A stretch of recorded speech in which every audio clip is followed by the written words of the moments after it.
When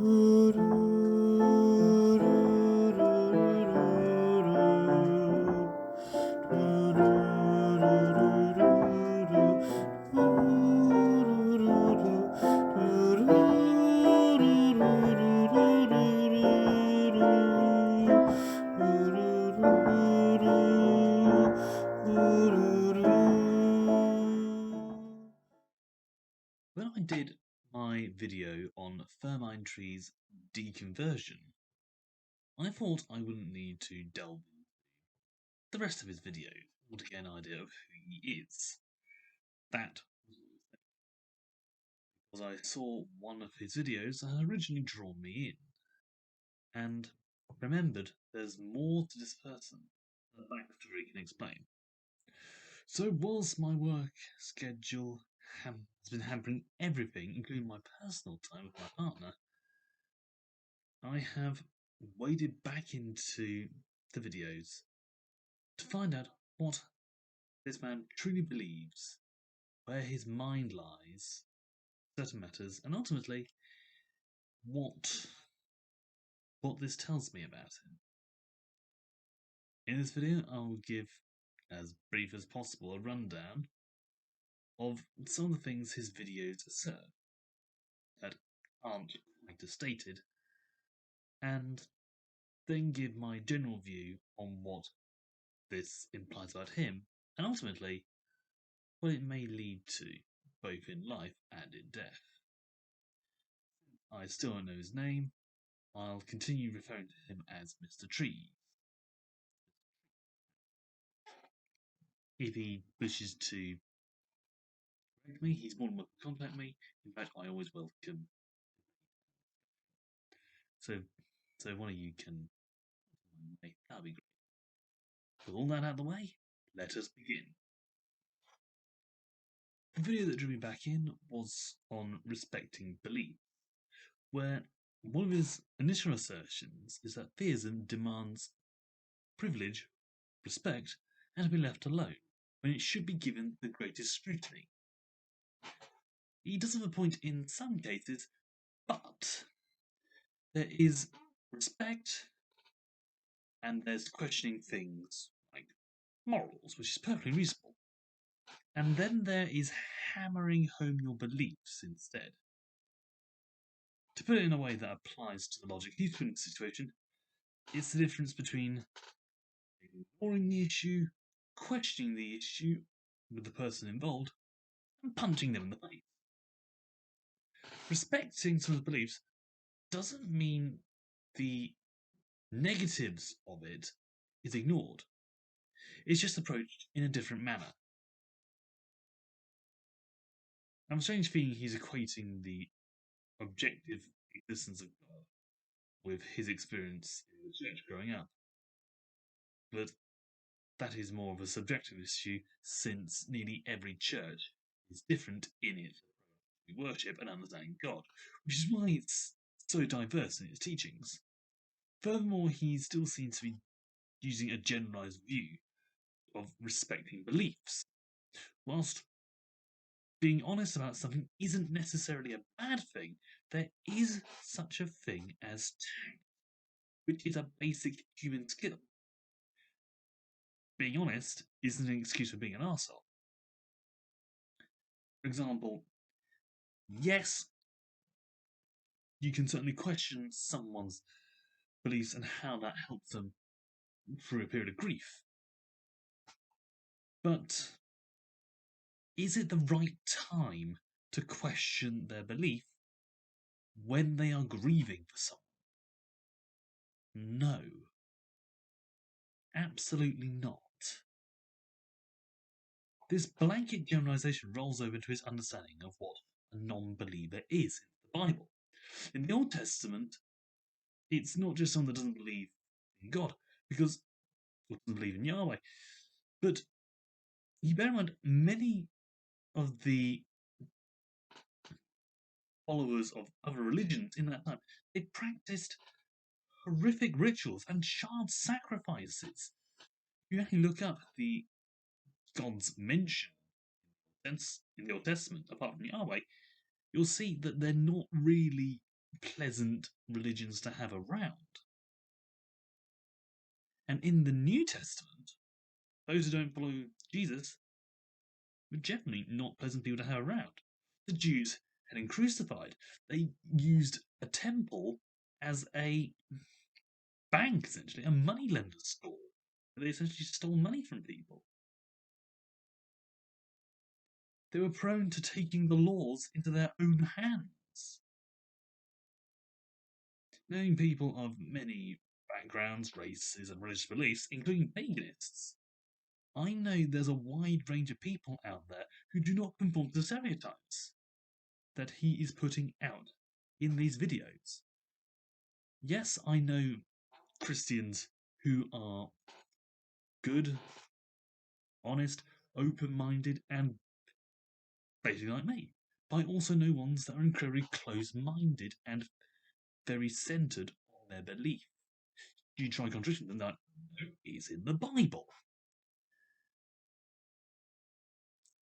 Contrary to his assertion that Scripture is a closed moral book, only a fair bit of nuance to the biblical moral structure. Understanding why the laws are there, rather than questioning the law's validity in the modern term, is much better. The concept of hell is one argument I know is not going to be won either way, but understanding what non-believers were back then and what the other Mesopotamian religions practiced at that time is important. I say this many times, but understanding the rules and why they are there is more important than following them without question. Since we are currently, well, at the time of this video recording, living in a time of war in Ukraine, we don't understand the motivation behind the mind dictator who initiated, and so we can't pin down the true meaning behind wars. But to say there's only one thing is just ridiculous. Supremacy can be something that hovers around and lacks any direction, say down. But up to a certain point, if you can tolerate the existence of people who don't think the same, you're not going to initiate a war, are you? Since this was recorded back in April, a little bit has changed with the war in Ukraine, particularly that the things called the Faith Council, which include people from across a wide variety of faiths, and include the Pope, in fact, has spoken to the Patriarch of the Russian Orthodox Church, which is the church that President Putin has been a member of. And he said it was, and the war was justified. Whilst I haven't read the article in person to ascertain what those rules, what those justifications are in biblical terms, there's no point denying that when it comes to the Bible, it is far more nuanced than some people say, and therefore you can justify pretty much anything, both good and evil. That's just how this war is developing at the moment. There's still fighting going on at this stage. Intolerance and supremacy are things that can turn up in religions, but when you look at the teachings of love and peace, Jesus commonly being called the Prince of Peace, then we can't start saying that the only reason it's stuck around is that it's just dominated and therefore become the overlord. Some might say that Christianity has changed a lot over the centuries, and so it isn't the same as Christ would have put it back in those days. But that is sort of the point. It does change, it does evolve. Yes, the original scriptures do matter, but you can't say that Christianity has changed over time and yet say it doesn't apply today. No, if it's changed, it still applies. If it hasn't changed, that could be because something else stuck it around. It's not cheated time. Time, you could say, has given it validity. Often I find it interesting that Mr. Tree's response to people's views on his deconverting video is basically correcting them on things. But if he doesn't respect their beliefs and doesn't respect them do the same, why is he bothering? Just something I'd like to know. Another video he did was on atheism not being like colourblindness. I would say that it is in a way, but not in the stereotypical, the actual medical way.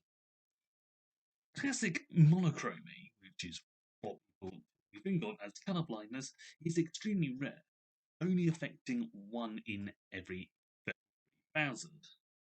The most common form of colourblindness is certain colours are hard to see and can blend into others. Red and green are the most common colours to be blind to, and this is due to problems with cones in the eyes.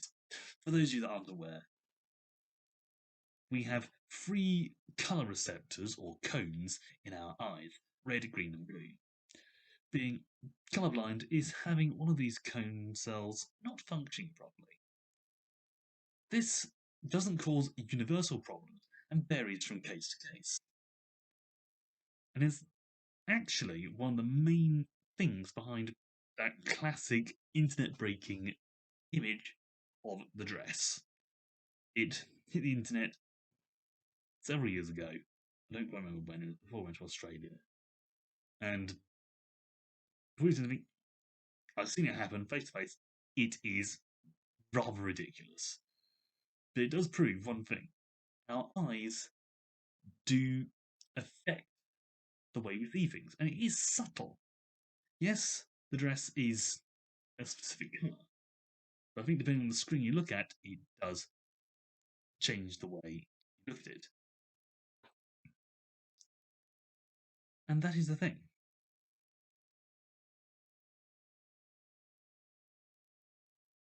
Because here's one thing that I find annoying about atheists, denouncers. They often assume that everyone in the church believes the exact same thing, or the Bible only says one thing, which so often happens to be the way they say it is. It's not about being blind to certain things, but learning to see how it can be perceived as that without losing your own perspective. Hence why understanding what colourblindness is and what causes it is more important than trying to figure out how to work around it. The moment you know what it is and why it happens, you can sort it. You can give proper treatment. And it's just important to remember that being heavily fundamentalist can make one exactly as colourblind as being a hardcore atheist. It's not about seeing the world in bright, vivid colour when the other sees it in black and white. It's seeing the world in slightly different shades compared to the others, and therefore, whilst you think it's green and blue, the other person thinks it's red and black. Probably not that vivid a contrast, but you get the idea. The classic case is the 6/9 problem. Because you had the 6 and you had the 9. They look very similar. In fact, from either side, you can swear you got the right angle. For all you know, it's completely wrong.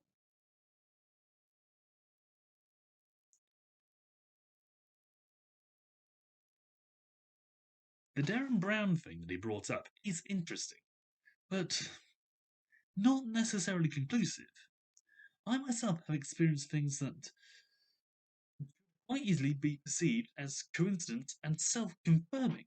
But being the overthinker that I am, I can see the different ways certain events can be seen as confirmation for 2 completely different events.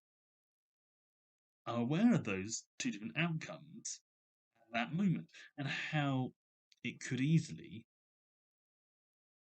follow one or the other. Note that a decent understanding, just a decent understanding of the context of the scriptures, can explain so much more than just taking them on face value.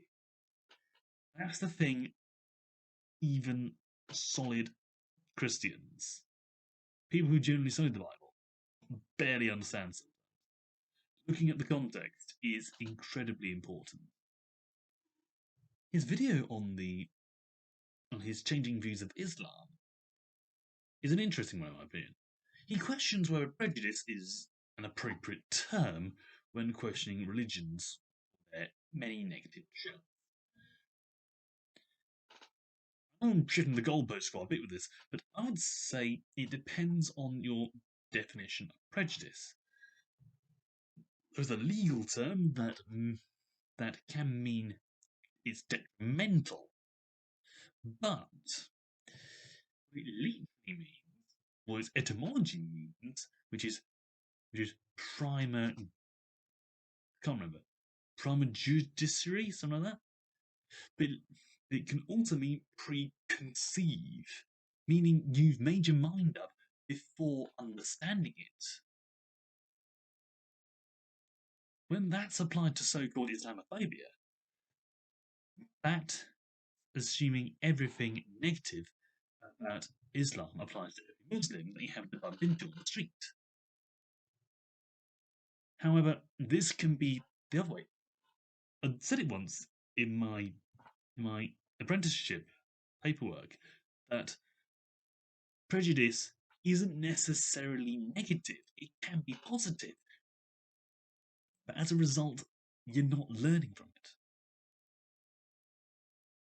This will affect how you respond to people in your daily life, how you treat them at your workplace, and how you interact with them in chance encounters. Mr. Tree made a very good point that his position on Islam wouldn't have benefited the lady who had been abused by her husband, regardless of what it was. However, in the toss up of life, that is seeking the greater good and sorting the lesser evil, having the more positive view of Islam put him in a positive position to be a supporter and listener for her concerns. Maybe not someone to actually help, but often people just need someone to talk to and listen to. His grandfather wasn't entirely justified in his beliefs regarding Muslims, but it's hard to see where Mr. Tree was going on his position of Islam at that point. So I can't really judge that. Do I know? I do know some people who are concerned about the more aggressive Muslims, and even know someone who's engaged to a peaceful one. Though I don't think he's particularly inclined to religion either way. But I can't claim to have any Muslim friends myself. I don't study the Quran like I do the Bible, but I have defended Islam against the more radical Islamophobes, like Britain First, when they made solid assertions against Islam based on general passages that they cherry picked and spanned the heck out of to make it seem worst thing ever, was ignoring the context. To be honest, these are easy to handle, but since I don't have a major understanding of the teaching of the Quran, I'm in no position to refute the position Mr. Tree has taken in this, because he's taking a far more detailed look. He's actually looked into it, unlike Britain First. I just hope that it doesn't stop him being humanitarian in his position towards Muslims, and he treats them as he did those he met and conversed with in his formative years. I'm hoping he does that with whoever he finds who happens to be religious. In No One's Disciple, he uses the examples of heroes becoming tyrants to begin with, to explain why discipleship isn't the way to go with anyone. I'll be honest, as someone who was bullied for years and never saw anything done by authority figures, I'm less inclined towards submission aspects of faith. I know view celebrities and politicians or even the royal family as infallible, personally describing myself as a monarchist, not a royalist. And therefore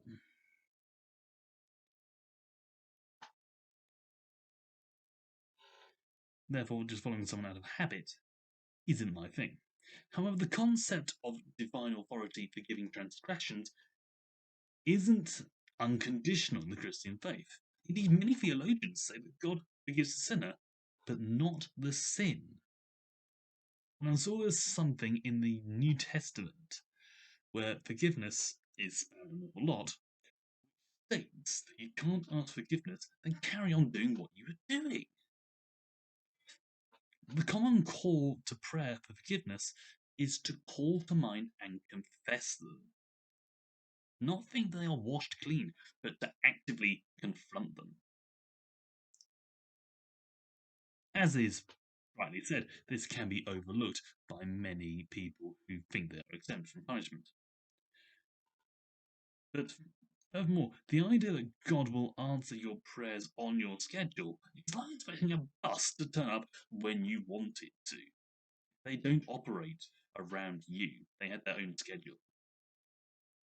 When covering the superstitious acts of people who just didn't know how or why something was done by their hero, is me demonstrating why we need to be willing to ask. For example, why do we put the clothes out on the line when it's sunny? Because it dries them quicker.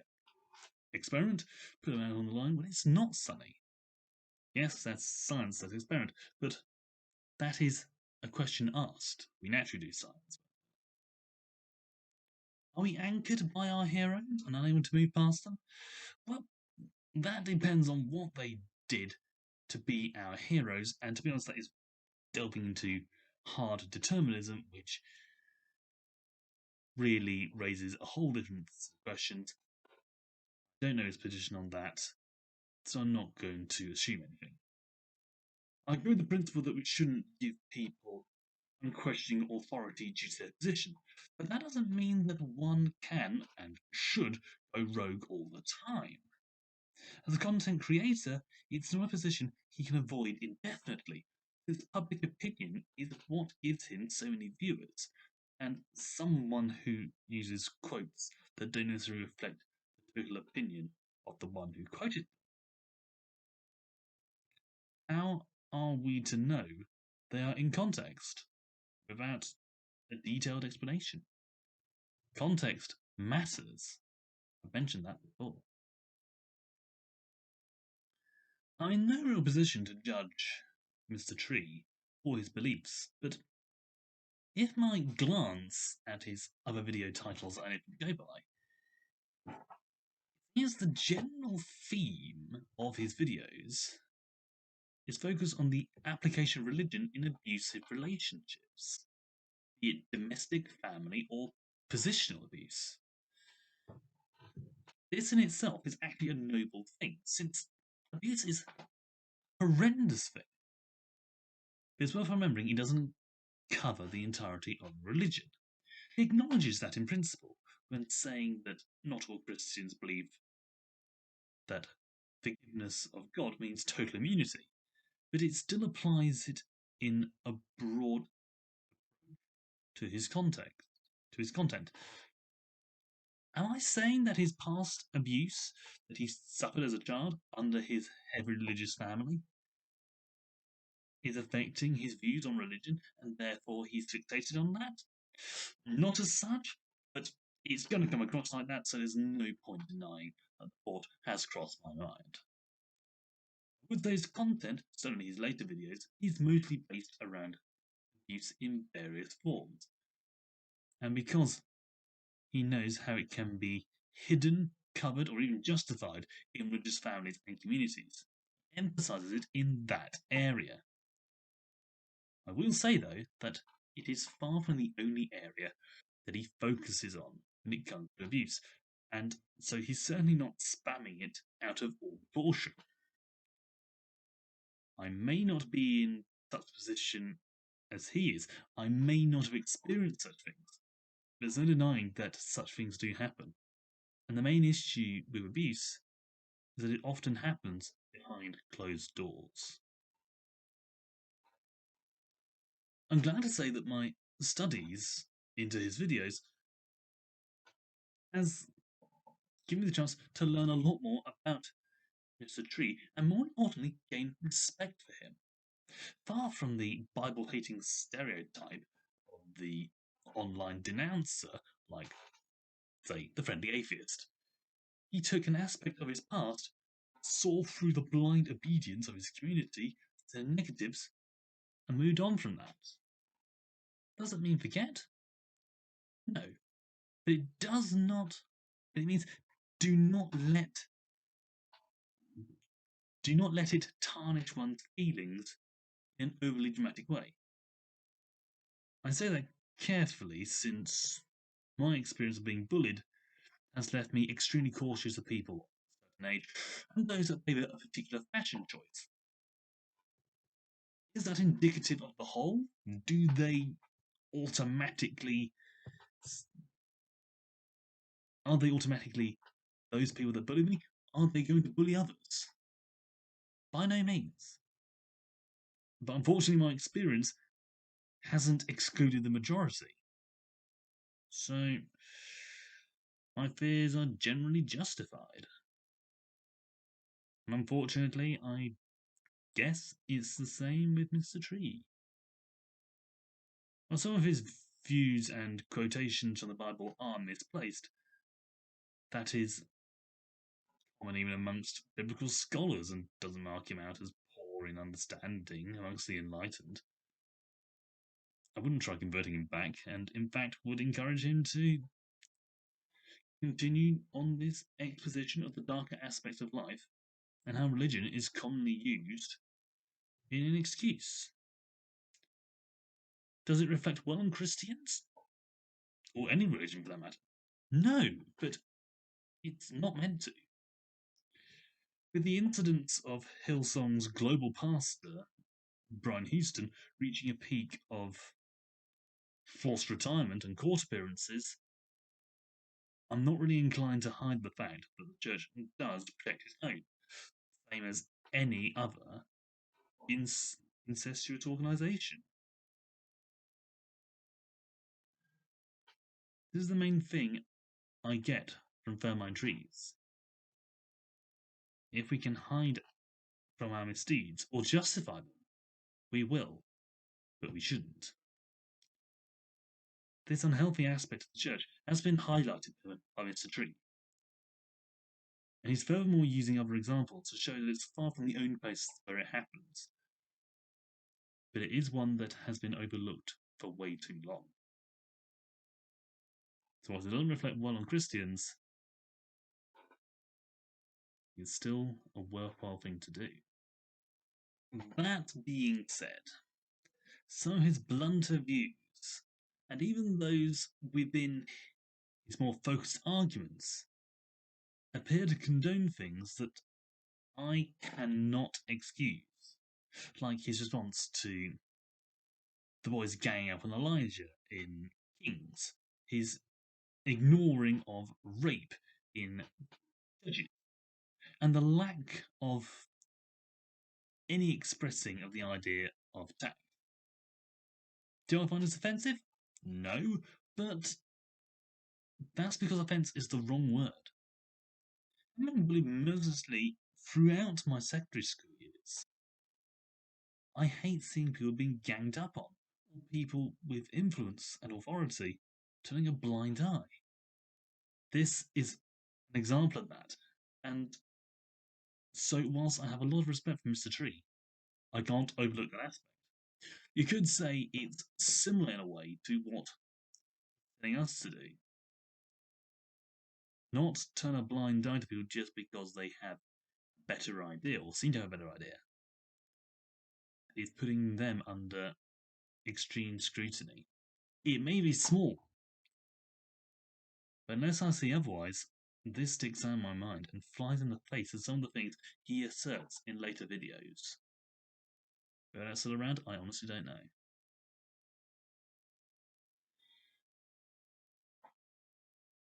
His channel is worthwhile, and I think this might give him some good credit at the end of the time. But if his lack of understanding concerning bullying is anything to go by, I'm not sure this would have affected his youth. Well, I'm not sure how it would have affected his youth, let alone how it might affect his afterlife. Do I think he's going to hell? Honestly, I think his channel is actually doing good. It's not scripted, by the way. But he has a lot of things going for him. Yes, he could be a bit more tactful, but then again, so could everyone.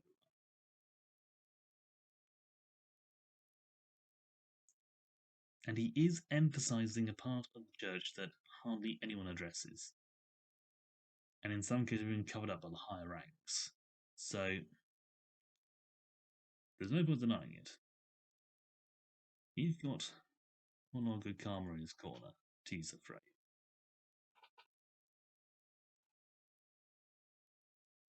So, if my studies are him to go by, I think he's in good stead. Will he get into heaven? I think that is up to God. But from my studies, I think he will. So, Mr. Tree, I hope I haven't overdone this, or made it seem like you're a bad person. Maybe a bit on the nose with some things, and being coldly dismissive about aspects that stand out in the light of your arguments. But I'm hoping that you have the courtesy to use tact in those circumstances. I honestly hope you continue to expose darkness within those we think should be trusted unconditionally, and make this world a safe place. As I said, I respect your work, even if I don't agree with some of your. I would welcome any opportunity to have a discussion with you so we can smooth the ground between us and hopefully come to a more common understanding.